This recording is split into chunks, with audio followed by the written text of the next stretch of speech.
Ladies and gentlemen, if I could just have your attention, we are about to get underway once again. Shh. If you are still enjoying your lunch, please continue to do so. It is now my great pleasure to introduce to the stage the Chief Executive of the Victorian Chamber of Commerce and Industry. Please make a very warm welcome for Mr. Mark Stone.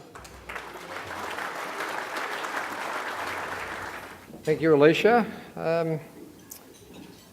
In my job, getting any sort of media exposure is important, particularly around budget time.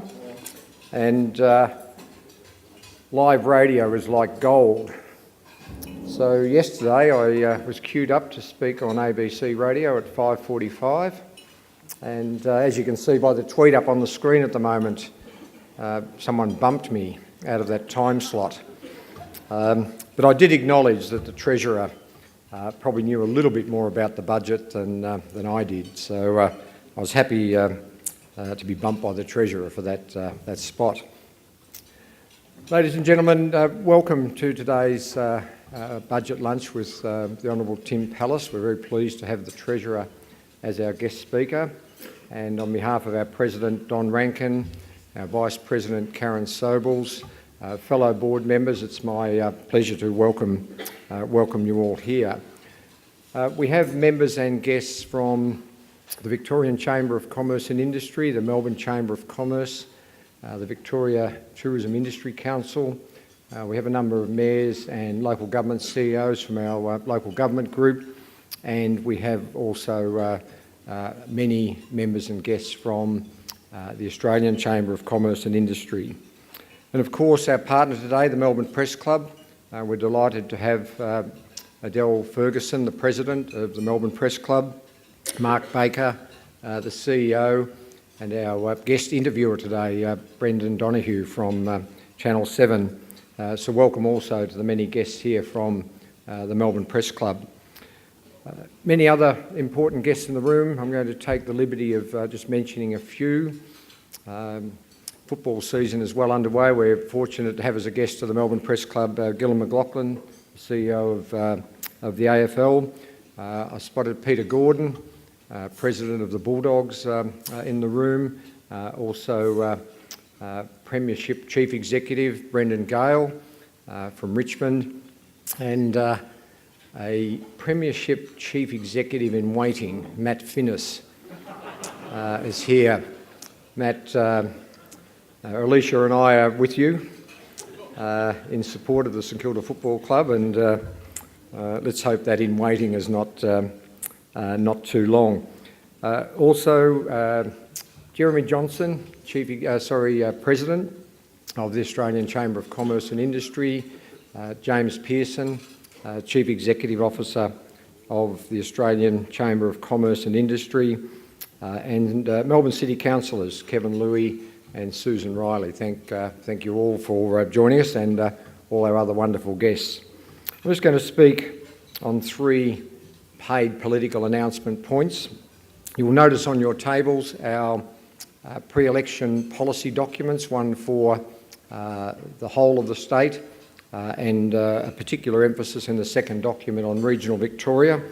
We're grateful to the Treasurer for allowing us to tick a few of the items in this document off as part of the budget, and we'll continue to work with all political parties leading into the November election on behalf of the businesses we represent here in Victoria.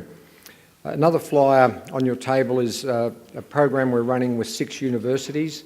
It is called Ignite, and our first one of those events kicks off on May the 16th at RMIT at Story Hall. It's a free event.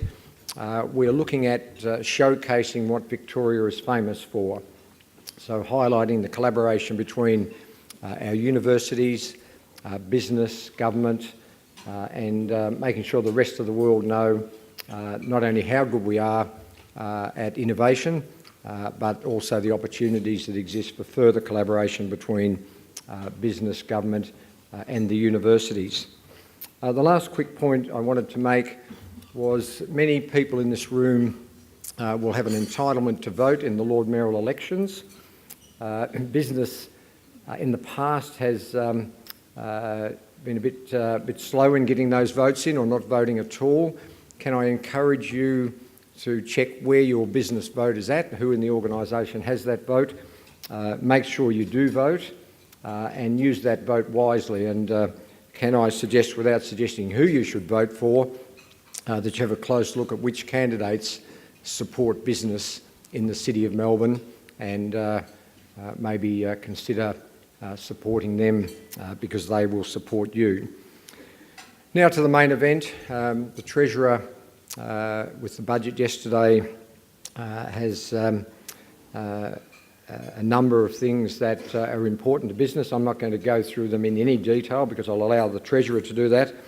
Suffice to say, we saw it as a very good budget for business. Figures like $10 billion forecast over the next 4 years for infrastructure investment probably grabbed the headlines. But what underpins that, or what sits behind that, is tens of thousands of Victorian businesses in the supply chain for that type of program.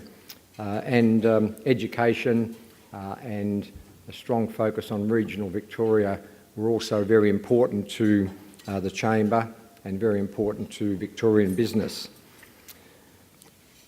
I'm not going to, this is the Treasurer's fourth budget, the Treasurer's fourth lunch with us, so I'm not going to go through the political introduction. What I'm going to speak to is a couple of lines that I took out of his first speech in Parliament in 2006. And in that speech, amongst many things, Tim spoke of his father and his dad's personal motto. He said his dad's motto was, "If you do give more than you get, you may never be rich, but you will always know the true value of things." This is coming from the Treasurer of Victoria. Tim went on to say in that speech, "Give more than you get. My dad's mantra encapsulates my ambition for public office." Please welcome the Treasurer of Victoria, the Honourable Tim Pallas.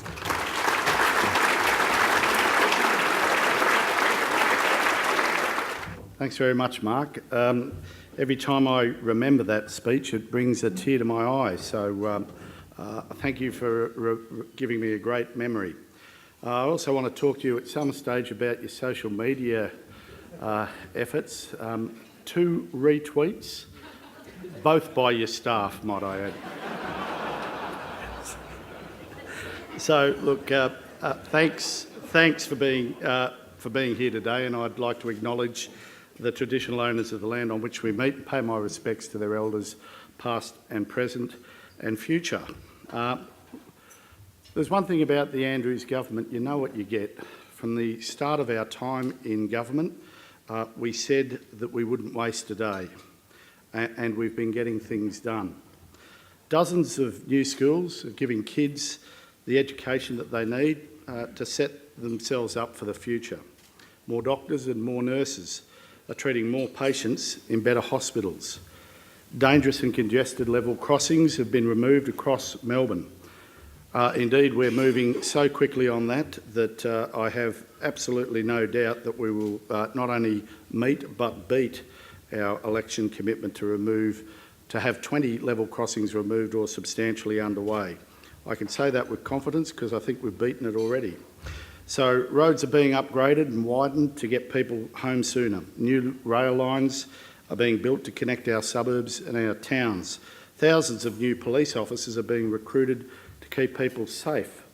I made the somewhat unkind observation in the budget speech that in the last 18 years, there have been 7,000 extra police put on the streets of Victoria, right across Victoria, and all of those 7,000 additional police have been funded by Labor governments. And we're taking significant action to curb family violence. The budget continues that momentum. This budget will train the next generation of Victorians to keep building our state. It provides record funding for our healthcare system, including historic action on mental health. It invests in some of the biggest road and transport projects in Victoria's history. It continues our unprecedented investment in building the education state. Victoria is the economic engine room of the nation. Our economy grew by 3.3% in 2016-17, significantly higher than the national economic growth of 2%. In fact, in that year, Victoria produced over 70% of all the nation's jobs growth. These figures matter because a strong economy means more jobs for Victorians. This positive economic backdrop has allowed me to hand down a budget that delivers a surplus of $1.4 billion in the coming financial year and an average surplus of $2.5 billion going forward over our forward estimates period. I now have the proud distinction to say that I'm the Treasurer who has delivered the highest average surplus to the state of Victoria during my time. Government infrastructure investment of $13.7 billion in the 2018-19 year, and net debt levels stable at 6% of gross state product, below the level that we inherited. In fact, at the moment, debt sits at around 4.6% of gross state product. Like any beautiful set of numbers, they're the product of both good management and, I've got to be fair, good luck. But I'm a firm believer in the idea that governments can, at least to some extent, make their own luck. Our 2018-19 budget is not just about balancing the books. It's about positioning our economy to keep growing and creating opportunities for the future. So before I take you through what's in the budget, I'd like to talk a little bit about how we see the Victorian economy operating. Victoria's population is growing extraordinarily fast. Our population grew by 2.4% over the year to September 2017, the highest level of the states and well above the national average. As a state government, quite frankly, you can pretend that you can do something about it, but the honesty is there's not much governments can do at a state level other than manage the population growth that's coming your way. You can't, for example, manage migration levels. That's a federal government responsibility. You can't manage interstate movement of people. That's actually disallowed by the Australian Constitution.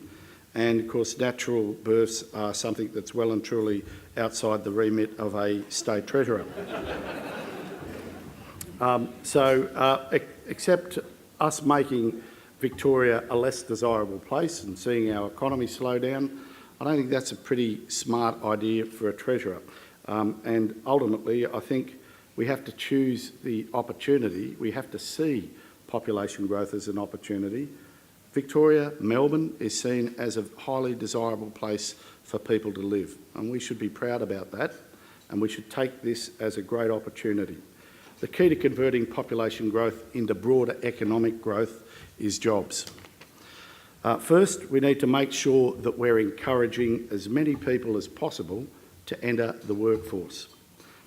This graph might be a little hard for people to work out, but each of those grey bars constitute the build to the red bar, which is the total participation rate in Victoria, with the exception of the one right next to the red bar, which is the ageing participation level. It's just a natural consequence of the population ageing that you see there's a drop through all those cohorts in participation.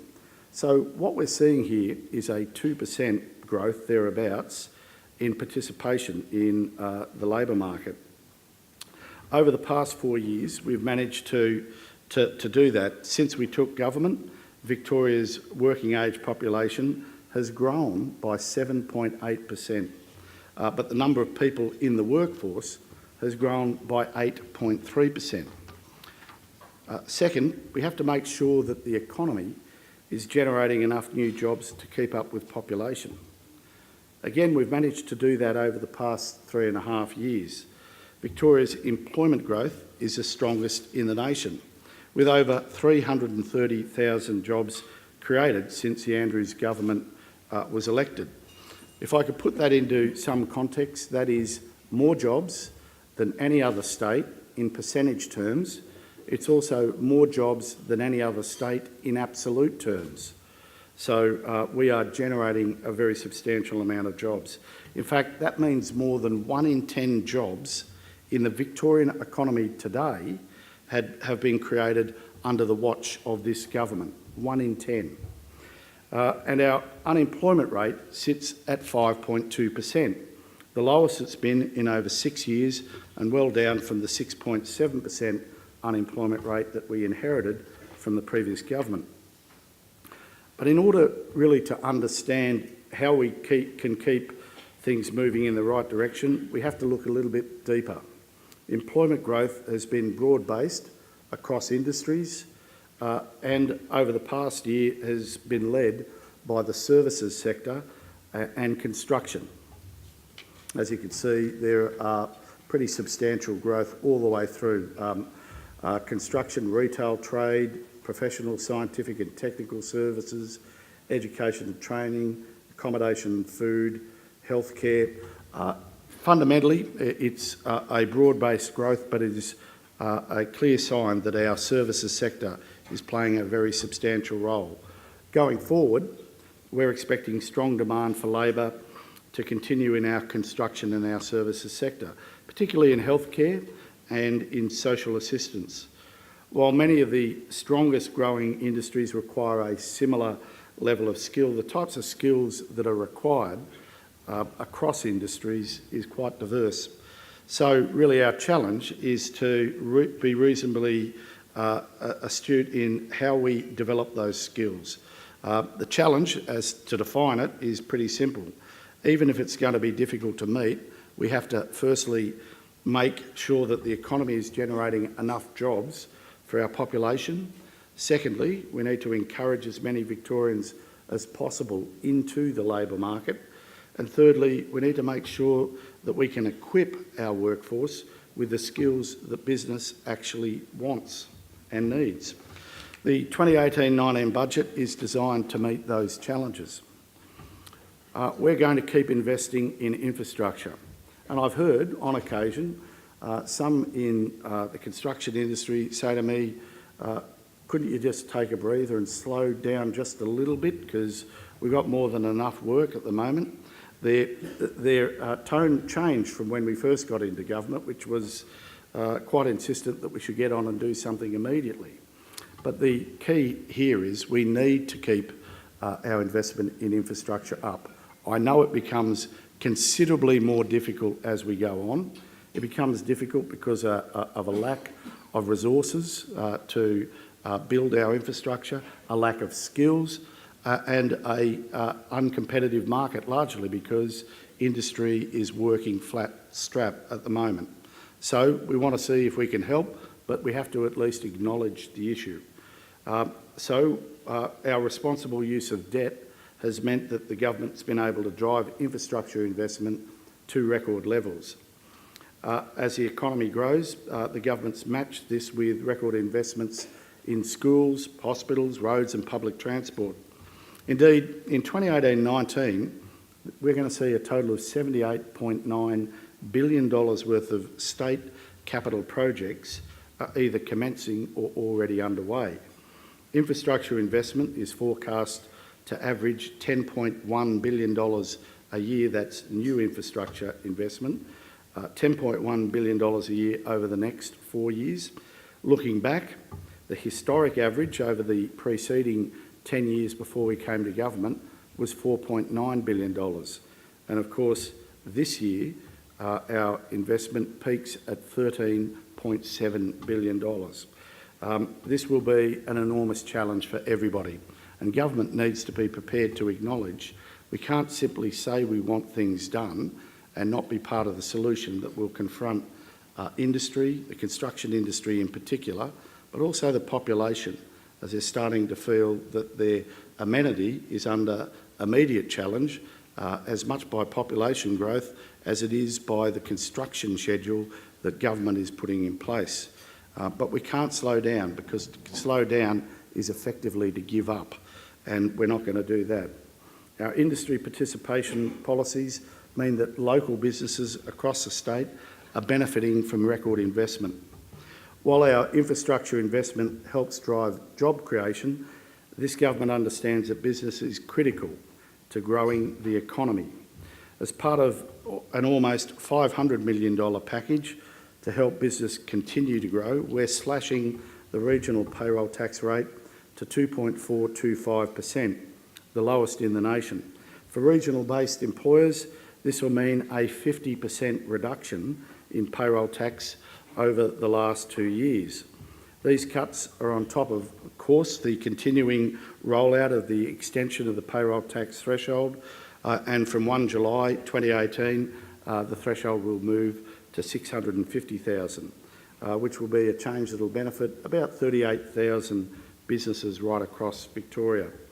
This will mean that in 4 years, we've delivered tax cuts for businesses totalling $740 million. So let me have a political jibe, if I may. This is triple what the opposition delivered in their entire 4 years in government. So we'll continue to work with business and the Chamber to keep making it easier for businesses to grow and, importantly, for us to employ more Victorians. And we're going to deliver the biggest shake-up of vocational education and training in Victoria's history. Our economic growth means demand for skilled workers is higher than ever before.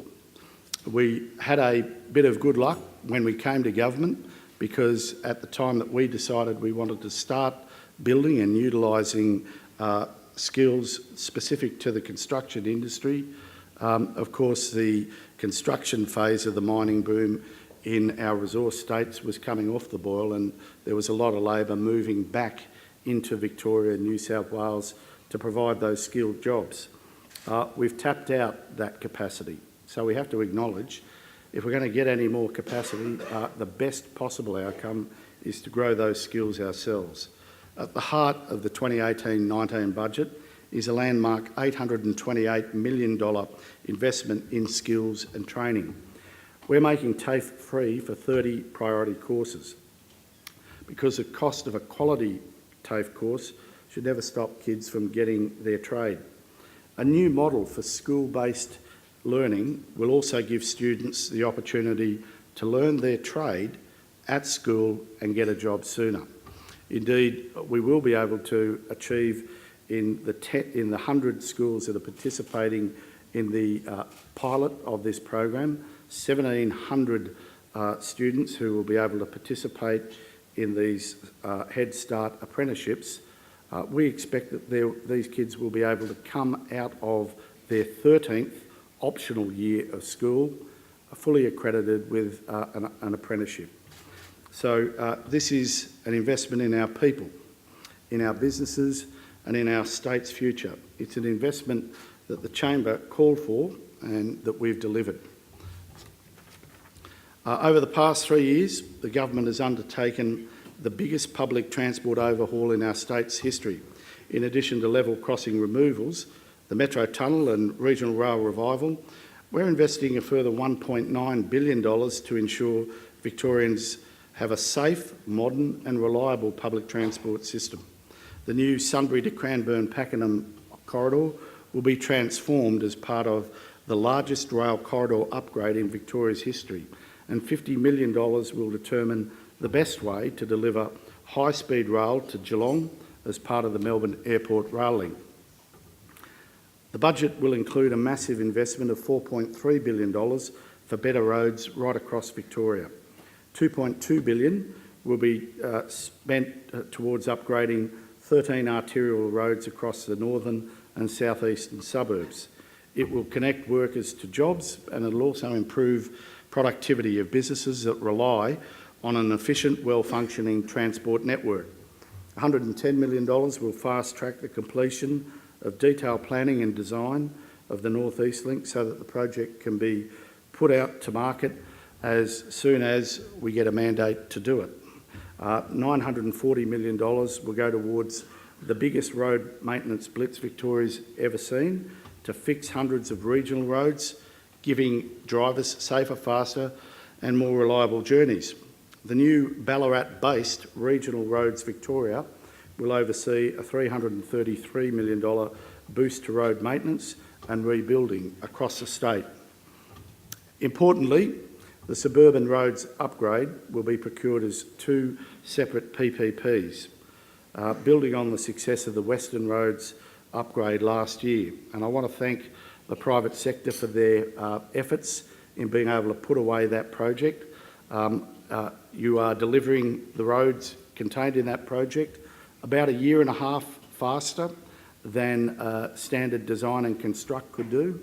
And the financing of this PPP is something that we haven't seen since before the global financial crisis anywhere in this country, and I don't think too many places in the world, where the financiers take all the refinancing risk throughout the life of the concession.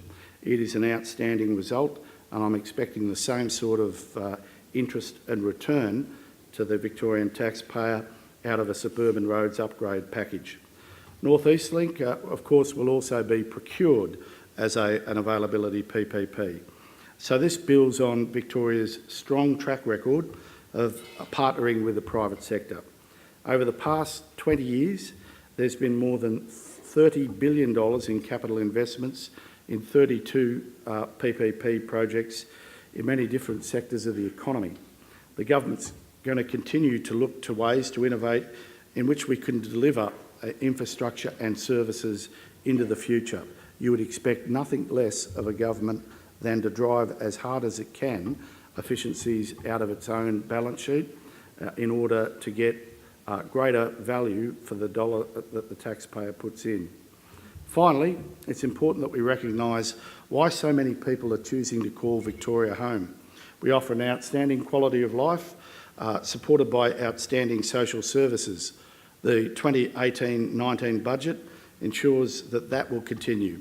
Over the past 3 years, we've invested almost $8 billion in our state's hospitals, delivered a first-class health system, which has been a pillar of what this government is all about. We're now employing almost 500 more doctors, more than 2,600 more nurses than 3 years ago. That is what we in this government call big government. We employ a lot of people to deliver the services that the community expects.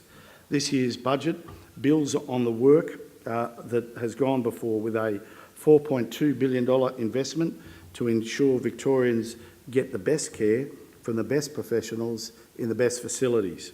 At the same time, however, mental health and mental illness and addiction is reaching crisis point. That's why this budget includes an unprecedented $705 million funding to boost our mental health services. Every Victorian family, whether they live, wherever they live, I assume they live if they are a family, deserves a good quality school. We've invested an unprecedented $8.8 billion in Victoria's schools since coming to office in November 2014, more than double that of the previous government. This budget continues our commitment to the education state, with nearly $2.8 billion invested in schools. Almost $1.3 billion is being spent to upgrade more than 130 existing schools, build and plan 28 new schools, and to purchase land for 19 new schools. And to make sure that every child gets the best start in life, regardless of their abilities, we're providing $288 million to support the education of students with disability. We're making sure that student by student, Victoria is the education state. We recognise, of course, that Victorians are increasingly burdened by cost of living pressures, and to ensure that people are getting the best possible deal on their electricity bills, the government will provide a $50 payment to all households that use the Victorian Energy Compare website to search for the cheapest electricity plan. Our own advice and our research in this area demonstrates that the likely average saving to somebody who uses this site will be in the vicinity of about $300. So this is just one of many cost of living measures in this budget. We're also increasing the utility relief grant scheme. We're raising the cap to $650 from the $500 that currently exists. And we're making regional student passes cheaper to reduce the cost of public transport through a $1.9 million fare discount program. We're also providing almost $500 million to enhance our reputation as Australia's sporting capital, with the biggest boost to women's and community sport in the state's history.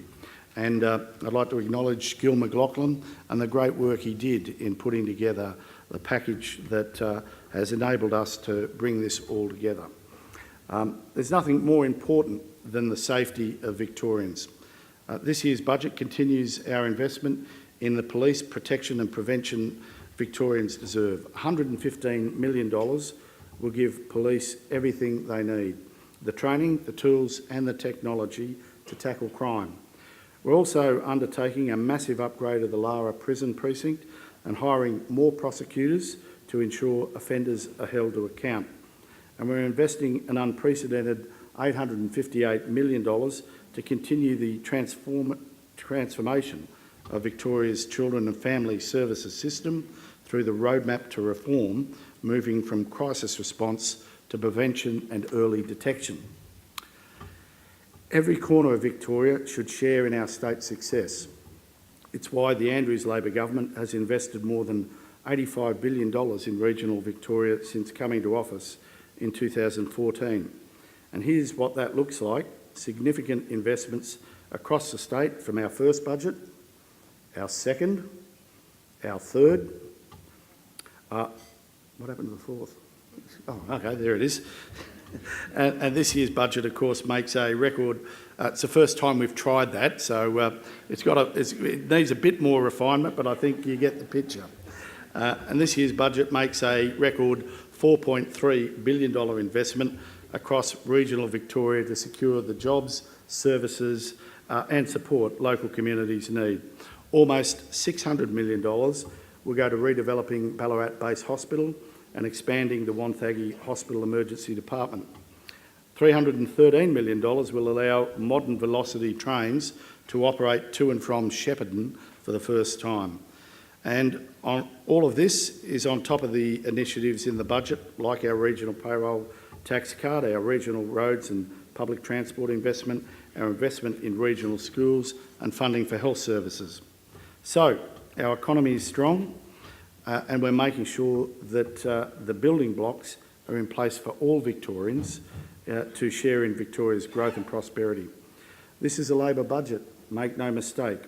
It invests in the projects our state needs and the people we need to deliver them. It's a budget that continues the job of delivering our plan for the future today. This budget will deliver skills, good jobs, more schools and better public transport and roads. It's a budget that gets things done.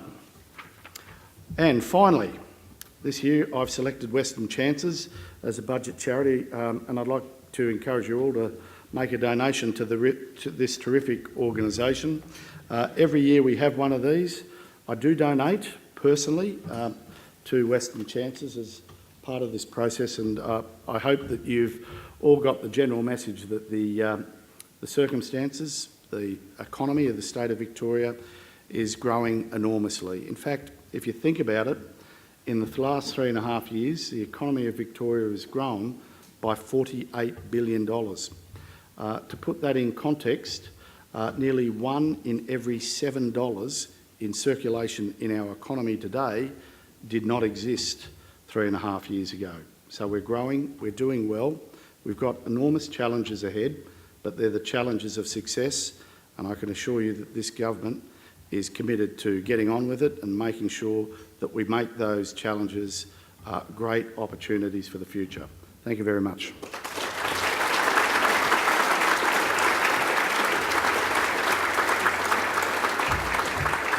Thank you very much, Treasurer. We don't pay you to be a graphic designer, so we'll forgive you those graphics this year. Thanks very much for your time. Now, the Treasurer has been generous enough to allocate quite a significant amount of time for questions from the floor, and to facilitate that, I'd like to introduce Mr Brendan Donoghue from 7 News. He's, of course, their state political reporter. Please make Brendan very welcome.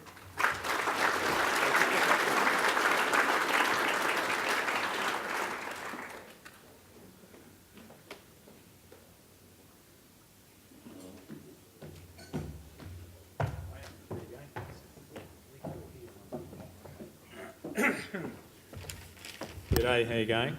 Good to see you, Brendan. Yeah, good, how's things? Now, 4 budgets. Can you remember the slogans for the last 4? No. First one, I'll take you through it then. Right. Honesty is the best 2015. policy, I find. No, it is. For families. Now, then you got on a roll. 16, getting it done. 17, getting on with the job. And 18, getting things done. So, We is the paid typewriter stuck, or are you just saving on print, or what's going on? We saved a lot of money on marketing people. We figured basically we've got a very consistent theme here. What you see is what you get with this government, and I think everybody would basically say this is a government that is doing stuff. So when you're on a good thing, stick to it. Good on it. No, that's not a bad answer. Now, getting things done. The AFL would like to thank you, of course, for getting things done. Some people have described it as one of the great political exercises or extractions in the history of budget preparation. 225 mil to fix up that broken down old stadium. I walk past it nearly every night. It's probably 217 years old, or maybe just 17 years old, I'm not sure. 17. Why does that stadium need the money for a wealthy and healthy sporting organisation? Because not only is it a centrepiece for where the AFL is played, it's also a facility that we would expect will be enriched by better access to the ground itself, a wider road, a wider base of codes being able to be played there, better equalisation arrangements for the clubs, and of course assuring Victoria that we have the grand final till 2057. And you forgot to mention that Gillen has a certain tape recording of you attacking the Premier. He doesn't anymore, he promised he'd burn it. Is there a tape of Peter Marshall? Has he got a tape of you bagging Jill Hennessy attacking James Molino? Well, I think the likelihood of that existing is about as much as any other purported tape. Now, Det, what do you say to a kid who's sitting in a leaking specialist school classroom in say, Echuca or Malakuta or Mildura in a portable, and they read that the AFL is getting so much money and they're getting a lot less? Well, this is an important investment in our tourism and our claim to be not only the cultural but the sporting capital of the nation. And it brings in a lot of money to the state. Let's not put the argument based purely on sporting codes and love of sport. This grows our economy in a very substantial way. And let me tell those kids who are waiting for the government to make the investment in schools, I don't think we can move any faster than we are at the moment when it comes to school building. We've set up a purpose-built school building authority. We are buying land, something in the vicinity of $300 million put aside in this budget to buy land to build new schools, and we're getting to as many schools as we can, as quickly as we can. And just on land, there's been reports that the AFL are getting a free or peppercorn rent nearby for their new headquarters. Is that correct? It is. The arrangements that we put in place are that they will be able to access a facility, a piece of land for AFL headquarters. Am I breaking any confidence here, Gil? No, you're not. He's not looking. And it will be renegotiated around about the time that the control of the AFL Grand Final staying at Melbourne is up for review. So we hope to have them as a landlocked hostage. You think the AFL could leave Melbourne? Okay. And the other question is Development Victoria, government authority, are they the new owners of the Northwest Tower at Etihad, which currently houses Channel 7 as a tenant? Yes, in fact, if you don't behave yourself, Brendan, you could be in trouble. Why have they bought it? Oh, well, it's part of the broader scheme for the state to be able to achieve what I think is a very substantial value improvement in that area, open up the Esplanade to the waterfront. I think it's long overdue. I mean, the one thing that everybody would have to say about Etihad is it's not visually splendid, and I think a bit more work in connecting Etihad to the waterfront, opening it up, would be a good investment for everybody concerned. Does that mean hotel, ballroom? What are we talking about? Oh, don't talk to me. I'm not the planning minister. All I'm looking to do is to make sure that we get a return on the investment of the acquisition. And state paid about $100 million for the property, so we're expecting to get at least that back, and we would expect that visually it will work better. We would expect to see that there would be a much better connectivity between the Etihad Stadium and the waterfront, and we'd be looking to ensure that ultimately it's a destination where people want to go. Okay, we might throw it open to the floor. We'll take questions from anyone, unless their name is Matafiri or Gatto. Who would like to go first? Gentleman down here. Might need a roaming mic there, or... Yep, one's on its way.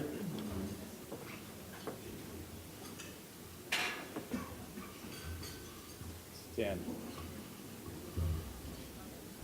Table 4. Thank you. Treasurer William Mulholland, thank you for your presentation. It's a beautiful set of numbers, to paraphrase a former Federal Treasurer, Labor Treasurer. You talked about the challenge of success and getting things done. One of your predecessors, John Brumby, in response to a drought, moved to build a desalination plant in response to that particular time. In Victoria now, given the collapse of the China contract in terms of recyclables and waste, we seem to be on the threshold of experiencing now a flood of waste, and it can be evidenced just by the bottle of Mount Franklin water just to your right. I haven't touched it. You haven't touched it?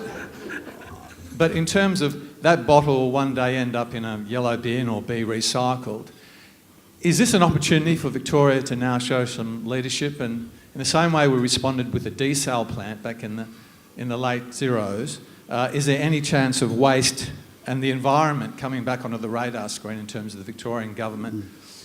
And dealing with a lot of local government issues, we've got some local government councillors here and mayors, which is now really where the road's hitting the rubber, isn't it, in terms of the crisis with our recyclables. I'd just be interested in your comment. Do we have $500 million to show the country that we can be the waste recycling capital of Australia as well? Well, is there a problem? There is a very real problem, and can I assure you that the government is very much focused on it. Local councils have recently received about $11 million from the state so that they could tide their way through to the contractual renegotiations that they have to do with their waste contractors, which I think starts on the 1st of July. Just ask Gillan McLaughlin to turn down the races, please. Thank you. So our Race aim four. is to produce a statement around how we intend dealing with the challenges of what is essentially an external shock, that is China basically deciding the basis under which they'll receive a recyclable product and basically saying they're not getting sufficient quality. Now, there are a variety of options. Of course, we can try and meet the requirements for recycling back into China. That's a short-term solution only. There are other things that we will have to do. I noticed that the Environment Ministers recently met with Josh Frydenberg and agreed that a range of options would be looked at, and we're more than happy not only to participate in that process, but to do our own thinking around it. And look, the solution is not yet clear to us, but we're working pretty solidly on it, and I hope we'd be able to give at least some indication in the next few months about what will need to be done. I do accept that this is a big problem for councils, and unlike the federal government, who simply throw their hands up and say it's a council problem, we'll be part of the solution as well. Thanks, Tim. Next question, please. You've got a hand up somewhere? Over here, sorry. You, sir. Hello there.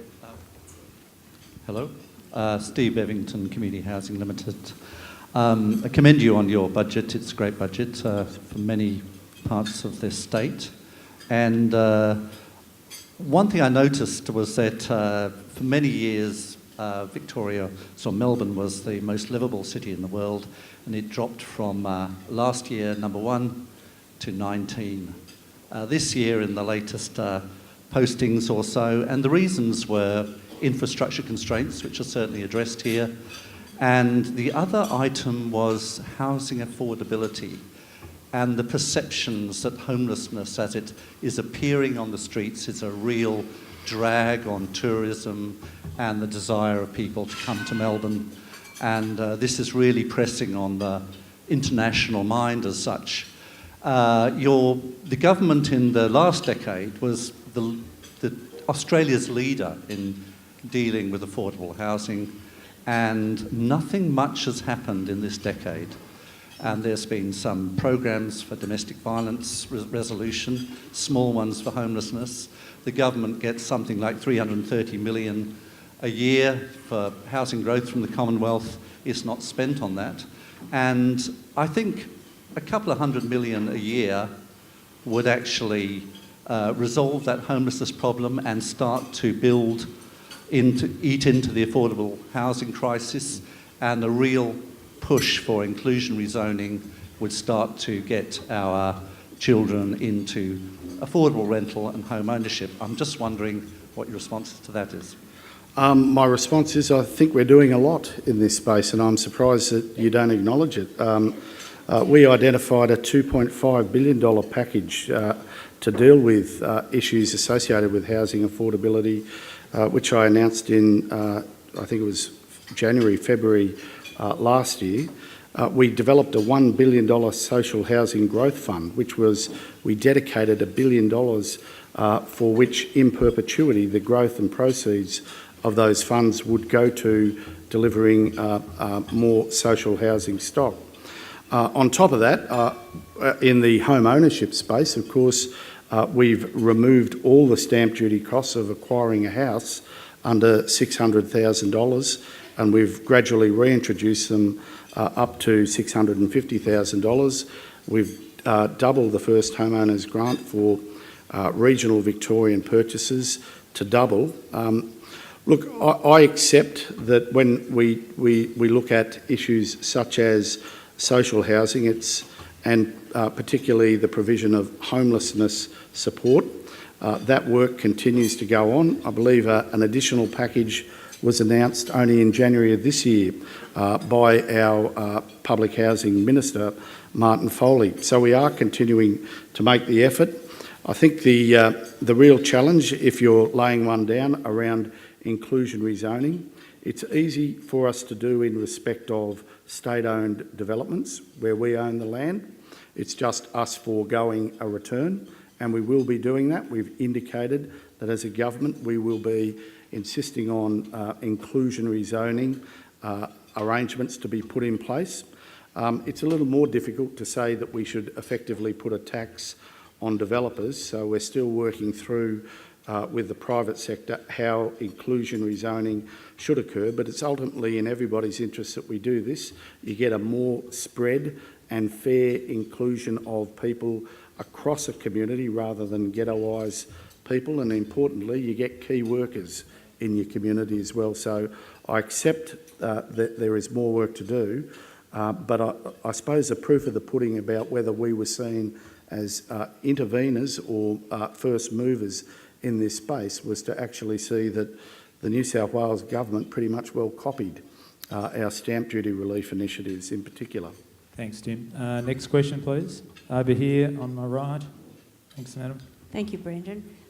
Minister, Patricia Torelli from the Australasian Furnishing Association.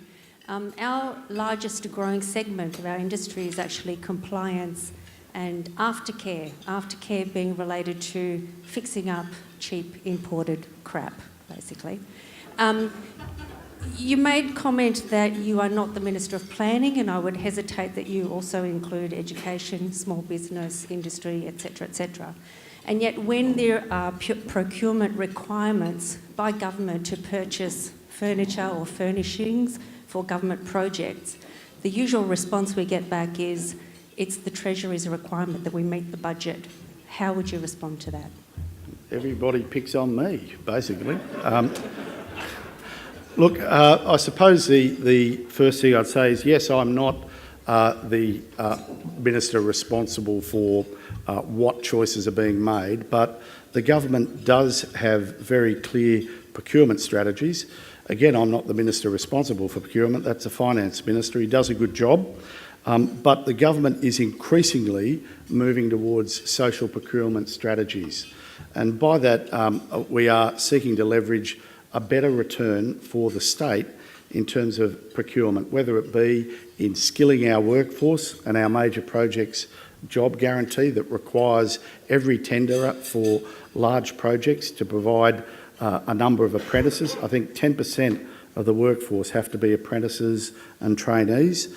Similarly, when it comes to procurement of hard items as opposed to skills, the government has a view that we should leverage this more, and certainly our view is we're moving more to prefer our domestic manufacturers in terms of our procurement strategies.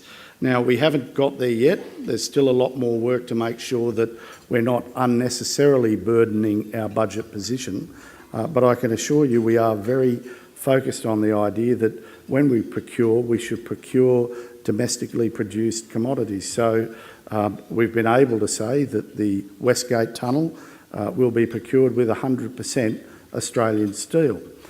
Similarly, as we go down the supply chain, we'll be increasingly insisting upon quality skills for the future for the state. We'll be insisting upon domestic manufactured product where it can demonstrate that it's putting a competitive price into the market. Thank you. Next, over there, am I right? The madam there with the... Yeah. Stephen Main, former local government councillor and with the Alliance for Gambling Reform. Treasury, we haven't talked much about tax today. Your tax revenue from land tax and from stamp duty is rocketing, yet you continue to cap council rates. Can you talk about how you can justify imposing a cap on all council property rates whilst your revenue is going through the roof? And also, what happened to the point of consumption tax on the foreign bookmakers? South Australia's been doing it for a year. There's no contribution at all from the sports bets and the Ladbrokes of the world when Tabcorp will pay $70 million this year. Are you going to commit to actually bringing in the $60, $70 million a year from a point of consumption tax, or has the lobbying by Stephen Conroy's crew been very effective in delaying that move? Thanks very much. Look, Stephen, let me deal with those two questions, two entirely independent questions separately. The first one around the revenue that the state's getting. Look, we gave a pretty clear commitment to Victorians that we would not spend more than we earn over the economic cycle, and this budget demonstrates that our expenditure growth is about 3.9%. Our revenue growth over the cycle is about 4%. Yes, we have had a very substantial upswing in terms of the property values that we're getting, and put simply, that's increased wealth into the Australian community, the Victorian community. We've got, clearly, if there is a downturn, the state will have to manage that as well. And my hope is to make sure that I'm insulating, through the budget that I've developed, a capacity to ensure that the state is sufficiently robustly resourced to do exactly that. In respect of the point of consumption tax, we said in the last election we were looking to introduce one. The last budget, not the last election. And it's still my intention that we will be making an announcement in the near future about that tax. To be clear, I've been speaking to everybody about this, whether it's industry, sporting codes that think they'll be adversely affected, other states about how we might be able to have a broadly consistent approach to its introduction, and I suppose also importantly anti-gaming groups, to make sure that we have a clear appreciation of their view and their expectations about what we deliver. Thanks, Tim. Tim was asked yesterday at the press conference after the budget, or during the lockup, whether he'd been hit in the arse with a rainbow in terms of revenue, and he didn't deny it, did you? No, you can't deny good luck. I just say that the harder I work, the luckier I get. Thanks to Paul Keating for that one. Now, we've got another question down here. Nick Rees, is it? Thank you. G'day, Brendan. Congratulations, Tim Pallas, another great budget. I'm going to tag team with Stephen Mayne and ask a corollary to his question about local government. So you do have revenue growth averaging at 4%. You've got expenditure growth averaging at 3.9%. Is it fair that you put a rates cap on local government of 2.25% when local government's dealing with the same population boom that you're dealing with? And more broadly, I'd be interested in your views about population going forward. It's sort of the topic that everyone is talking about. You sort of think the current rate's right. Should there be a tap on the brakes, or should it be pulled back or increased? Thanks, Nick. Well, the way that the local government fair rates policy applies is that there is a cap, but any council who believes that they are being constrained in terms of their capacity to deliver do have a right to make an application to the Essential Services Commission for the purposes of being able to adjust their rates. I might say there are a variety of other rates that councils raise beyond just the direct rates. There are other charges that they apply, and I imagine that we're likely to see substantial increases, for example, in recycling charges in the very near future. And I think, look, there has to be a point at which the community has some right for a cap and justification beyond that cap, and certainly for rates, I think that's only fair. The other thing is, predominantly, the responsibility for delivering services across this state rests with the state government, overwhelmingly. Not that local government are irrelevant, they are far from that, but the lion's share of responsibility, whether it's health, education, roads, public transport, policing, falls to the state. And might I say, not to the federal government, who everybody seems to be obsessed about hearing what they think about things, because that's all they ever do is talk, not deliver.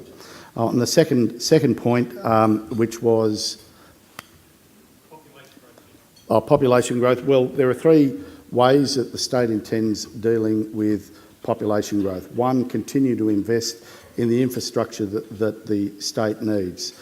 Two is to make sure that we put in place policies that make regional employment and regional movement attractive to people, such as the removal of stamp duty, the increase in the first homeowners grant, and finally, of course, getting those transport connections into regional Victoria, supported by the relocation, where appropriate, of government services.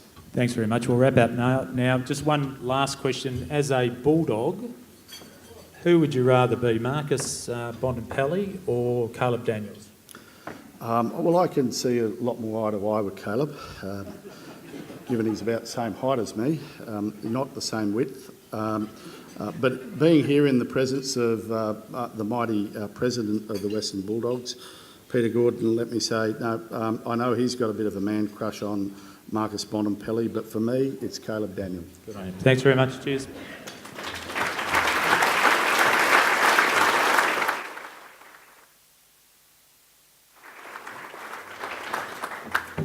Thank you very much again to the Treasurer and, of course, to Mr Brendan Donoghue. I'd now like to ask Adele Ferguson, the new President of the Melbourne Press Club, up to the stage for a vote of thanks. Please make Adele welcome.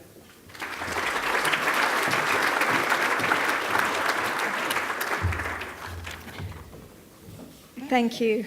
I'd like to give a huge thanks to the Treasurer for his time today and being a good sport in attempting to answer some of the more curly questions thrown to him by Brendan and Stephen Mayne on the AFL and tax. But seriously, it's heartwarming to see a good forward-looking book of infrastructure spending. After all, it's a critical pillar of a functioning economy. Everyone knows what a crippling cost congestion is, so $4.3 billion on roads is really welcome. It's been a really big news week with the state budget, Cardinal Pell facing trial, and the Commonwealth Bank's culture put on show in a report commissioned by the Prudential Regulator. The report should be compulsory reading for anyone in business on how not to do things. CBA described the report as confronting. It was. Thanks to everyone for coming today. The Melbourne Press Club instigated the post-budget lunch a few years ago in partnership with Vecchi, which after 4 years with Tim as Treasurer has become a must event for the media and business. I'm sure he's hoping he can be here next year, pending the outcome of the election. So thanks very much.